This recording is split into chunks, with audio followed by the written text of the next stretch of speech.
Peace, peace, and welcome.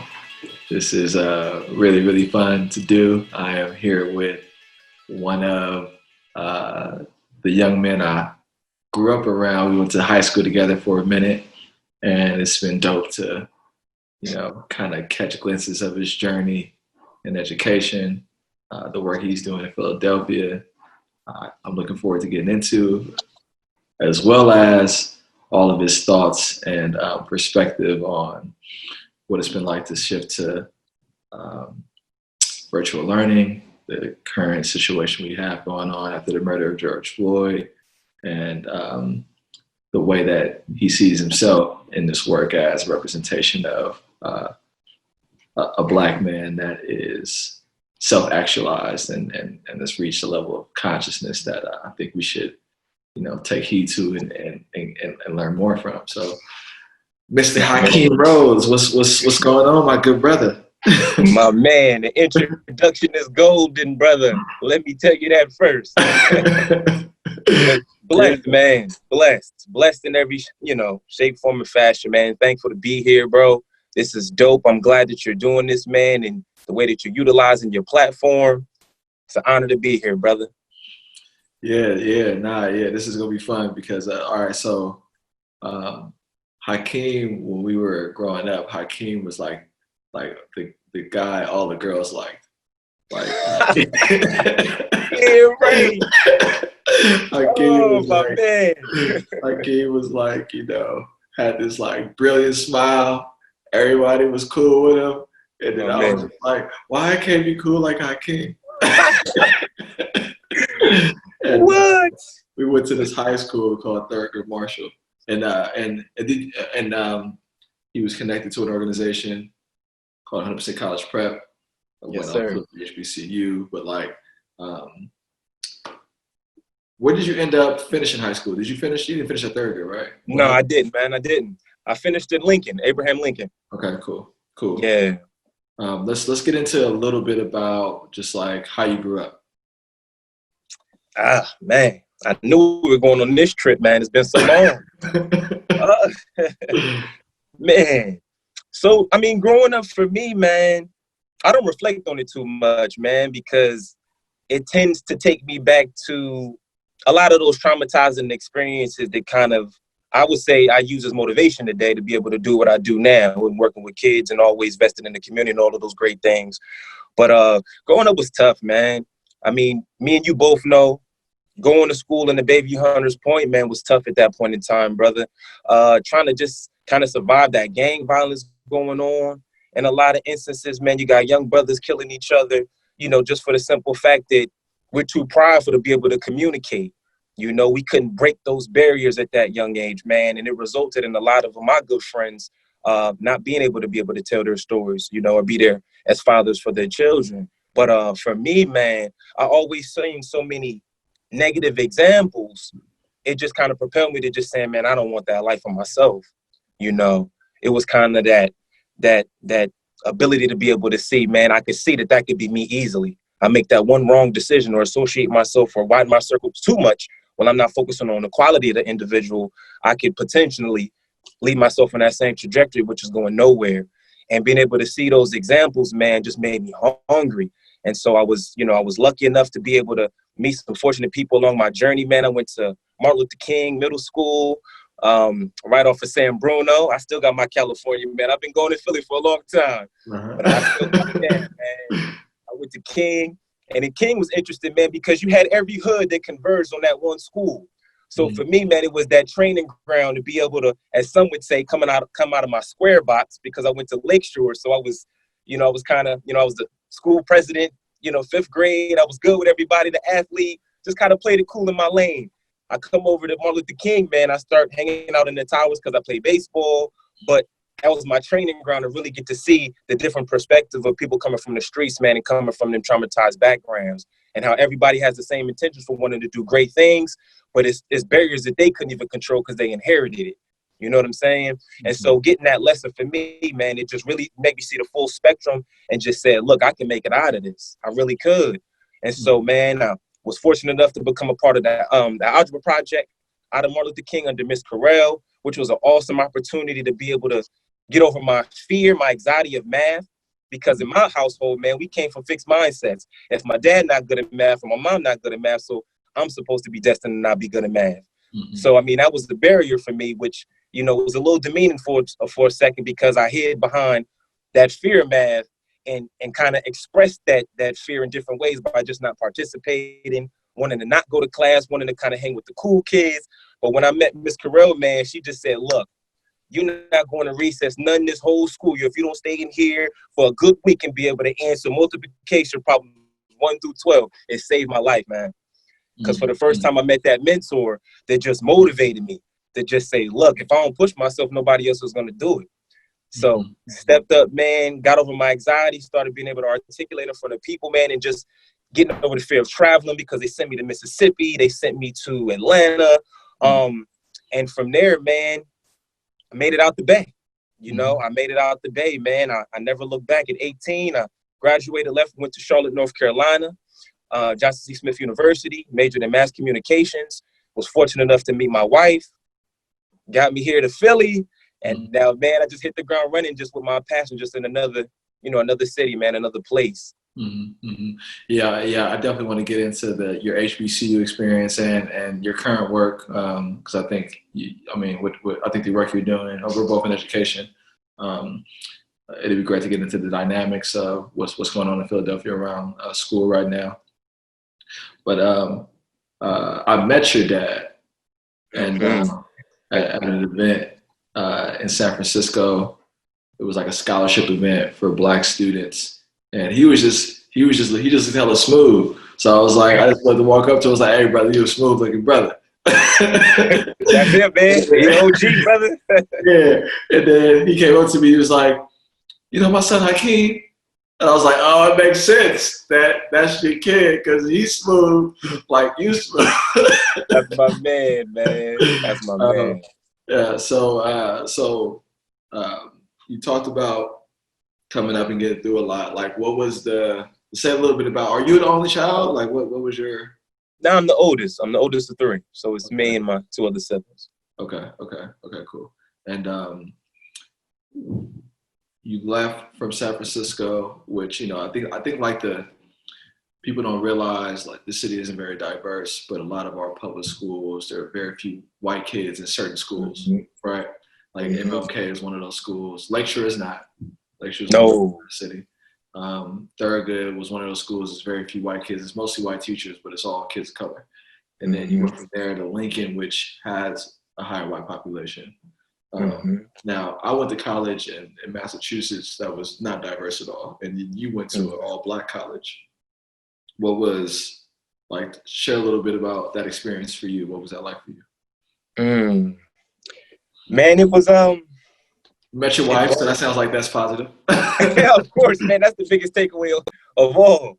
But it just broadened my horizons, man, and just the depth of Black people. You know, I got to be able to see every type of Black person, man, that was passionate about so many different things, man. Meet people that made it out the same circumstance as myself. Meet Black kids that had the legacy of HBCUs in their families and how much that meant to them, and just in the uplifting of that, man. And for once, I never felt Black. I mean, being on campus, I never thought about my color. So being able to see the other side of the spectrum and, you know, making that transition to Lincoln when I went there, man, it was shell shock, because I went from not really being aware of my color because I'm not the minority to shifting to the minority. And this, to a degree, it felt criminal. It felt like I was criminalized a little bit to a degree, because I always felt guilty. I was always the person that, you know, was pointed out for such and such in class. He thought I was cheating. I mean, it was a lot of psychological things I didn't know I was going through at that time, but I was experiencing, man, which was totally different from the Thurgood experience. But in the HBCU world, man, it just was no thought of that, man. I just was able to just be who I was and just enjoy the culture, man, in just so many different aspects. And now you're a father. Yes, sir. How many kids do you have? I have 2. 2 kids. Okay. So you meet your wife, you fall in love, you move to Philadelphia. Yeah. Why Philadelphia? For me, man, it was moving to opportunity. because I know coming from San Francisco, man, I didn't have much of a foundation. Real small family. I didn't have much of a foundation. And for me, the biggest thing was I needed to invest in somewhere where my kids had a foundation. You know, they had a deep sense of family. They had all those resources that we need to thrive as one. And the negative energy in a lot of instances can kind of shift that whole, mindset. And for a kid, man, it starts at the seed. If you're not giving them what they need in those foundational years, man, you're really not going to get that back unless they choose to do such. So for Philadelphia, man, my mother-in-law owned a preschool, and I just happened to go into education because I transitioned from communication. Wasn't many opportunities. I had a family. I had to go get it. So Diane Gray, one of my third mothers from the 100% College Club, always said, yo, you need to be an educator, Hakim. I'm telling you all the time. Like, this is what you do. Every summer I'm coming back home, I'm working at the Y, I'm tutoring at the 100% College Club, I'm speaking symposium, set somewhere. I'm doing something with kids and community. And so Diane, she ends up telling me, look, you either do that and give it a try because you never know where you can go with it. And man, it was just that one conversation. I said, you know what? Why not do it? Why not do it? So we moved to Philly, enrolled in Cheney, got a full ride scholarship, for my master's, man, thankfully. And it just kind of just skyrocketed from there, man. Mm-hmm. Yeah, shout out to Diane. She's Yes. always supported and helped me. I didn't get to meet her when I was a student, but since I've been trying to build and do things in the city around education policy, like she's just always been there. And when I've had some hard moments, she's been there. So shout out to her. I gotta have her come on. She's a gift and a blessing to the city of San Francisco. Yes, indeed. Talk a little bit about the Black family. Like aspirations. I know that's a big question, but you come off as a man of intention and deep thought. And for me, I don't have children or a wife, right? And I think about the statement that I want to make through the Black family, and how that's supposed to be a representation of beauty, health, X, Y, and Z. When I say that, and you're actually living it now, right? What are your thoughts on the Black family? Man, it's everything, man. That's everything. It's what motivates me to do everything that I do. Every dime of what I make, man, only amounts to what I can do with my family, what I can do for my family with that. But for me, man, and my wife, because I feel like you have to have that companion, man, that's on the same wavelength with you. That has somewhat of the same aspirations to a degree when it comes to just the hunger for more and placing that in the right place, which is your kids and the foundation we build. But for me, man, one of the biggest things we do with my kids, man, is we just diversify as many experiences as we can in the world for them. So, I mean, I need my kids to be critical thinkers. So we're constantly engaging in conversation. We're never watering down our vocabulary. If our kid uses a word that, that's a little bit out of their age range, we're praising them for because we're trying to develop thinkers, right? We always want them to be able to rationalize around situations and be able to, to converse. And that starts at a young age, man, and we value that communication. But just the unit of the Black family, bro, is the most important thing, man, is just making that sacrifice, and knowing that you walk alone. Because when you get to that level to where you start to cultivate in your family, man, all those outside influences that you once had that are totally separate from your direction, you have to let go. I mean, and it may change in the level, in the dynamic of the relationship, but everything is dedicated to the direction of where your family goes, and it's no longer about you anymore. And I think as those leaders or those giants of your village, which is the husband and the wife, it's on us to instill those things in our kids.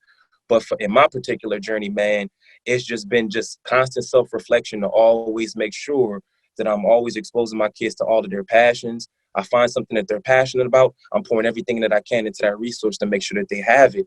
Because one of the biggest things that I want to ensure is that when we do have to let go and our kids do walk into adulthood, I can sit back and say, we gave them everything possible that we should have given them to prepare them for the world. So when they walk into it, if they make a mistake, they've made a conscious decision that I made a mistake. I know how I made that mistake. I know I make amends with that and correct that mistake, but I can acknowledge that I knew better. And those are the consistent messages and gems that I always, and my wife, we always try to instill. And we just do it through experiences, man. We out bird watching. You know, we're riding bikes. We're hiking. You know what I'm saying? We're reading poetry. My daughter right now is working on music production. So she says she like beats. I'm finding beats on my spare time to say, yo, what you think about that?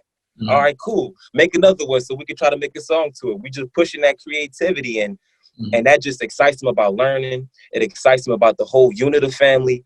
And what I realize is that they invest everything into what they know, which is family. So friends are secondary. It's a good thing, but family is that primary thing, that source to my growth. And it's just amazing watching it in your kids. So for me, man, that's Black love and Black family to me. Yeah, I appreciate you being able to talk and share about that. And one of the things that I'm trying to elevate more of in the discussions that I have is, you know, how people are living out the values that they profess in their work. Because you have, like in the space that I'm in, especially in politics, we'll have people that may be effective in their political work, but are absent at home, or are very like, you know, they talk a good game, but they're not living it out. And I knew you were a person that, just based on our conversations, that like this is like a 360 thing, you know. So when you step up, when you step out into the world, and you're working with families, and you're working with children, like I think you come from a place of integrity if your values are clear and aligned as it relates to, you know, what you're building at home. You know, because they say you know, get your house in order, right, before you can go out and fix the world. And so so you're out in the world, and you are the assistant principal of a charter school in Philadelphia. You mentioned that you got a full ride to get your master's in education, and so tell me a little bit about your school. Like, what? Paint a picture for us. Okay. So I'm currently assistant principal, like you said, Universal Institute Charter School in South Philadelphia, Center City, Philadelphia. And we're a population of about 656 scholars. We refer to our students as scholars because, right, you hear it, you believe it, you, of course, could achieve it. So for us, we're predominantly African-American population, Title I school. So most of our students are living below the poverty line. And we're K through 8. I think a lot of the great things that we do at my school is we have a Afrocentric social studies program that's just focused on the African culture. We have an enriched African drumming program, African dance. We offer the arts when it comes to coding. Our instruction, our teachers are dedicated for the most part. And I think when I say dedicated, I mean committed to the kids, because not only are they given 100% when it comes to standing in front of kids every single day, trying to do the best that they can, but they're involved in the community as well, shoulder to shoulder. We do a lot of things for the community. We just got finished doing a produce drive. You know, we're going through COVID right now. And, you know, the biggest thing is the school and community, as the school steps up to fill in the gaps that the community is experiencing in the current time. So, you know, we're handing out food, working with our Muslim Serve organization in the city. But most importantly, just overall, we're just a school that's continuously growing, man. Not afraid of innovation. We're always pushing the envelope and connecting with people. You know, we're utilizing all stakeholders throughout the city. So last year, well, before we abruptly changed and went into this virtual learning, we were working with the first female African-American sheriff of Philadelphia. So we were partnering in her first term and doing great work with our reading program. We're reaching out to our Sankofa Center, which is teaching our families and working with students trauma-informed practices, how to implement that in the home setting, and what we're doing on the school front, and just creating symposiums, just doing a lot of work in the community, man, and overall, just a great experience. Yeah, that's interesting. So I actually didn't know that Afrocentric social studies, Afrocentric arts. What is the percentage of African American students at the school? We're 95%. Okay, that's beautiful. Yeah, it's amazing, man. It's something to see. What about the educators? The educators? The racial breakdown of the educators. Man, statistic, I should actually know that number, that hard number right now. But it's a predominant amount of our staff is African American, Mm-hmm. which is very, very unique Mm-hmm. because in a lot of instances that isn't the case. And I would say right now we're shifting to where we're attracting a lot of students that's coming directly out of colleges. So we're kind of recruiting, partnering with a lot of our students that are completing their practicums and working hand in hand so we can create a pipeline. So, I mean, we're trying to, kind of work that angle because that's what it's about as well. We want the students that are coming directly from the universities, getting that experience working with teachers during their practicum to be able to hit the ground running when it's time to put that theory into practice and they're in front of classrooms. So we're building those relationships. But for teaching wise, that is pretty much the makeup of our staff, predominantly African American. Okay. And so the admissions process for the school, like in San Francisco, we have this long-standing battle between traditional public and charter schools. When you have a charter school in our state, the admissions process is specific to the school. So if a family wants to go to a charter school, they sort of apply to that site. And then they have you already know this, but people that may not know. If there's room, they can get in. If there's not, there's like a sort of a randomized selection within the charter. Explain a little bit about the dynamic between public and charter in Philadelphia. So for us, we are a public charter school. So for the most part, we're lottery based as well, but at the same time, we take students outside of a feeder area. So students from any part of the city pretty much can apply to our school. And in the public sector, huge difference. You have to take those students that are in your feeder area. So, I mean, that's a big difference. And I mean, it creates a lot of rift between both those entities in a lot of instances because you have a lot of things that can come from that. So one of the biggest, I would say, disputes in that is the way that charter schools have a lot more autonomy in regards to how they, their discipline system. So in the public school, there's a lot more that you have to be able to go through when it comes to being able to work a student through a process that gives them the right resources that they need when it comes to supporting them for discipline.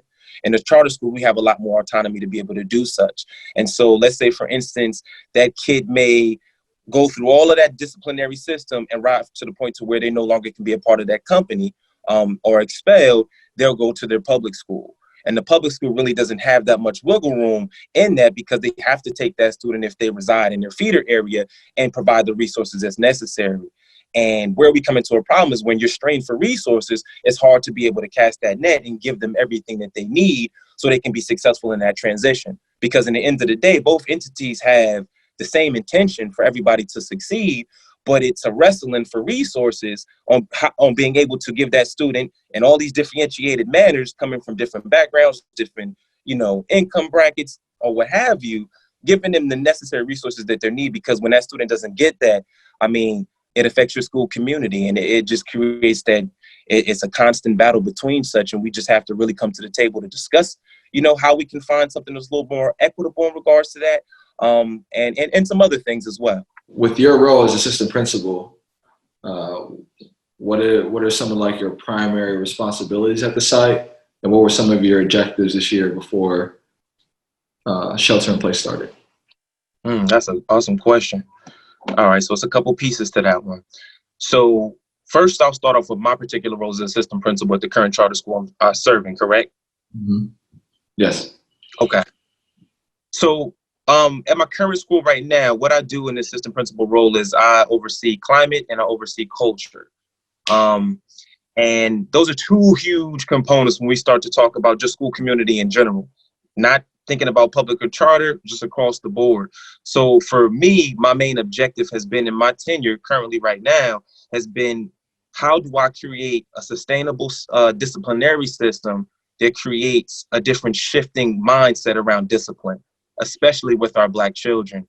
Because one of the things that we're trying to counteract right now is the school to prison pipeline, where you have our students that are receiving punitive disciplinary measures that lead to a mindset around criminalization, thinking I am a student who does bad, I am bad, so I expect to be bad, or just lining up a student to making a bad decision, which leads to consequences of a student walking out in handcuffs.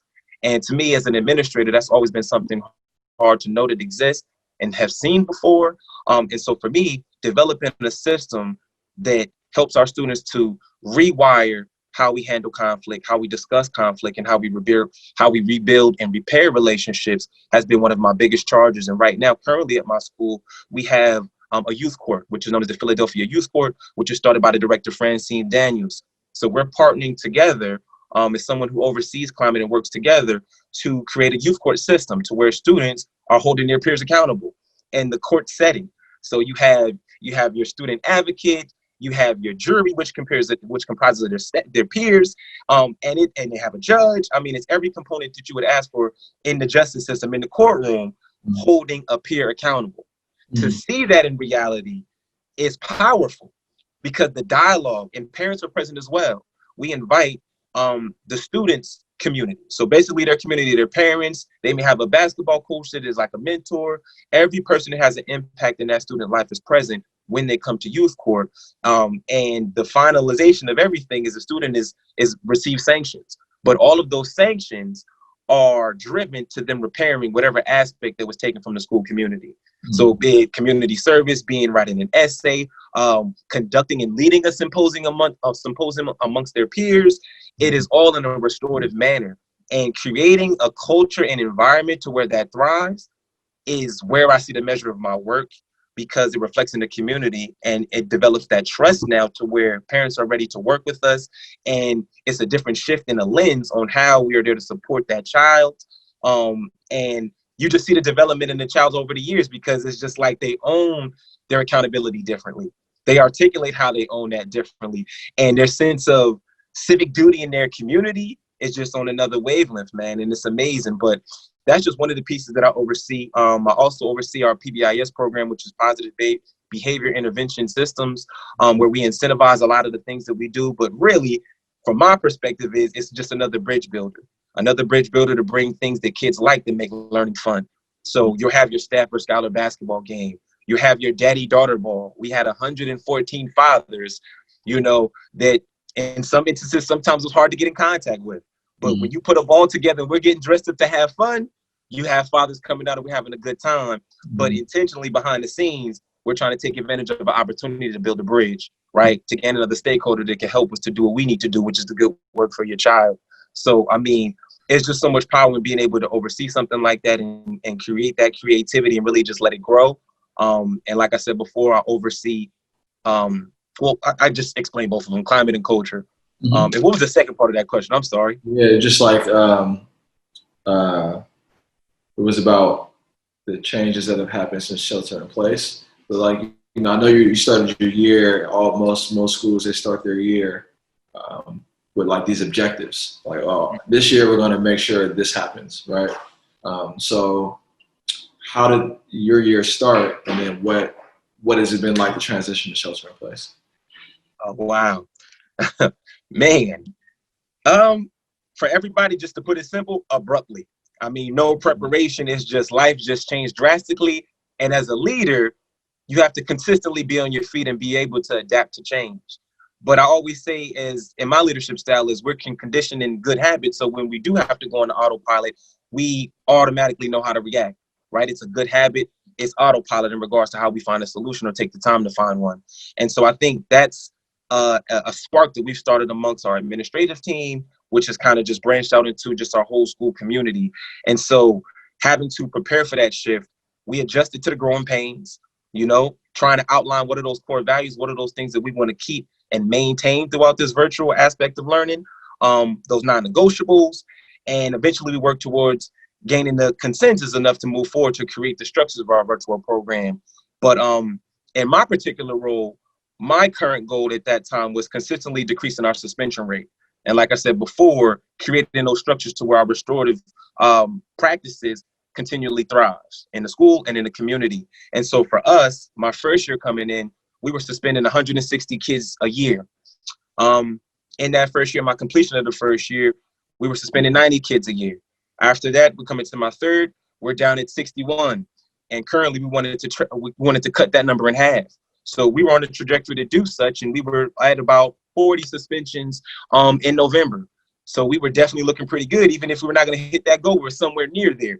But like I said before, behind the scenes, it's about those relationships and the actual work that we're doing. It isn't the numbers, it's about the mindset. So we were shifting that, and going into the pandemic, it's shell shock because it's hard to have those emotional connections. So, and it's a huge gap when it comes to technology resources for our kids. I mean, thankfully, we've been able to issue a laptop to almost every single scholar in our school. And like I said, we're serving 656 scholars, but every scholar that needed a laptop, we were looking at about 300, half our population. We were able to serve them with laptops, but you still have those dynamics in the households that prevent them to be able to participate, engage. You have your internet service that may not be the best. Parents is working 2 jobs and can't provide the time for them to sit down with them to do what needs to be done, or simply a sibling is sharing 2 computers. So once again, it's a wrestling for resources, but now it shifts to the virtual world. And I think the challenge now is, how do we continuously fill in those gaps, right? Outside of what the school in some instances just can't do, because we just don't have the tentacles to be able to reach there. It's just a little bit further sometimes. But how do we fill those needs, those deficits, but at the same time, provide that high quality instruction, make that connection when it comes to that continual building of relationships, and most importantly, keep learning fun so that we're still moving kids in just kind of an uncharted water type area. So, I mean, it's just so many unknown variables, but I think as we continuously go, we're learning more, we're adjusting, and most importantly, we're tailoring it to every learner possible throughout our school. There's a bunch of background noise that started in my place. Listen, we working it out, brother. Ain't no thing, man. Got all my time. Yeah. Yeah. One of the big things I've heard about from sites is how to support families around wellness, right? Because what was coming out of China, what we've seen in certain areas of the country, like, domestic violence is up, suicides are up. For our Black communities, like the rates that people are actually getting COVID is disproportionate. And some of the people are losing jobs, like the amount of like desperation in the home is very much affecting learning and children. And so, like, you were leading and doing a good job, it sounds like, at de-escalating issues and trying to support families around how they approach school and mindsets, and how people may or may not be struggling as elevated because shelter in place has started. So sounds like you don't have to necessarily do suspensions now. I don't know if that's still the case. Anyway, so it's deeper than that now, man. It's deeper than suspension. What is how are you approaching that like supporting families, or what do you kind of seeing? Is that happening there? Are you seeing like issues around wellness or safety affecting students? For us, I mean, that definitely exists. You do see that here and there. But for us, man, it's been creating, I would say, the structure to allow us to be able to find out all of those families that are in need, because we're canvassing such a large community. So one thing that we do in our school is we have an MTSS team, multi-tiered support system. And basically, it's every component of leadership in our building, from all of our leadership principal, assistant principal, your SEL, which is your special education liaison, your math coaches, your ELA coaches, your counselor, your dean. You have every thinking mind that leads some sector in your building. And in that team that we've created, everybody uses their specific lanes, their relationships, to reach out to families, to make sure we can get to the crevices of the places where we may not have a working contact phone number. Because like you said before, that parent lost that job, so now there's no working number. We may need a staff member that has a backdoor relationship with an aunt that can get this to the uncle to find out what we can do to service you, what resource we can offer to you. Hey, you can call into our school. We have a Zoom linked up for a restorative sister circle, which comes out of our youth court component. So we have that mental wellness aspect that we offer to our parents and our students. So, what we have right now on a bi-weekly basis, we're running restorative circles with a theme.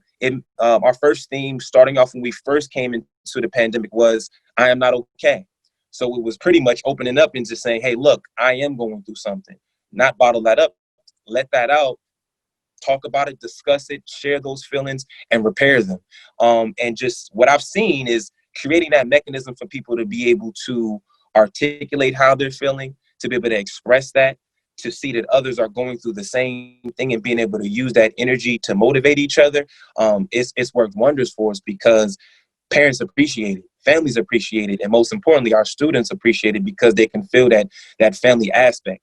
They can feel like, I know my assistant principal made me call him, but that assistant principal was like my uncle because he really want to know, am I good? Not, are you okay? No, are you good? And then what can I do to help you? What can I offer to help you? And if I can't do it, I can find somebody else that can do it. And I think just that sense of empathy, that sense of care is contagious because our team has that fire, and it's that fire that helps us to be able to get the results that we have today, which is one of the highest participation rates in our virtual learning. We're in 73 percentile. We could do a whole lot better, but we're trending up because we're still going, and we're already developing a plan for next year. How do we increase that participation rate? Or how do we, like I said before, address a need that can help that student to be able to participate in that virtual learning? So we're always brainstorming how to do that now, in the present, in real time. And I think we just got a lot more that we can learn because I don't think this is over, and we just got to adjust. It may be a new norm, but at the same time, if we adjust effectively, we can get somewhere where we need to be, and we just keep making that incremental growth. I respect that. Yeah, a lot of the terms too are similar. Like we have MTSS, we have like responsive intervention, we have a conversation about equity, and I always find that, you know, people know how to use the right words, but they don't necessarily know how to connect. You know, yeah, like, not are you okay? Are you good? Like, yeah, like, it's layers to that, man. It's layers, man. Yeah. It's layers. If somebody would try to replicate that, like, are you good? You know, and not being able to, like, you know what I'm saying? Like, and then the competency.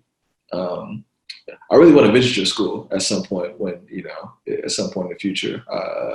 Sounds like a beautiful place, and it would be great to see. Man, definitely. What do you see for yourself? Because I want to, sort of transition to close this out. Like you're working in education, your kids are growing. Speak a little bit about your aspirations around the work you want to do in education. I push myself so hard, man. Sometimes I tend to just keep pushing and just don't know how to stay in the present. So I mean, that's something that I continuously reflective of as a professional, because I mean, you have to be.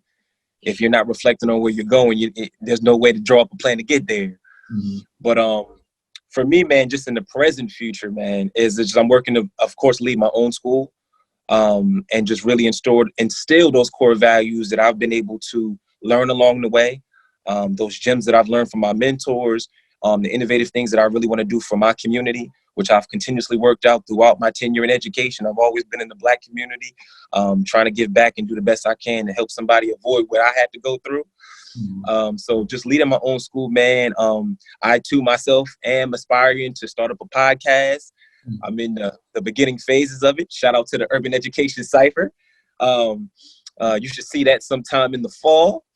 But for me, man, it's just continuously creating dialogue around the things that are important that we need to be talking about, man, that helps to serve our people and our communities, man, because being ignorant to something, I mean, you just don't know what's going on. So to be an advocate around that issue that really affects your child, that could change the trajectory of their future, if you don't know about it, you can't act.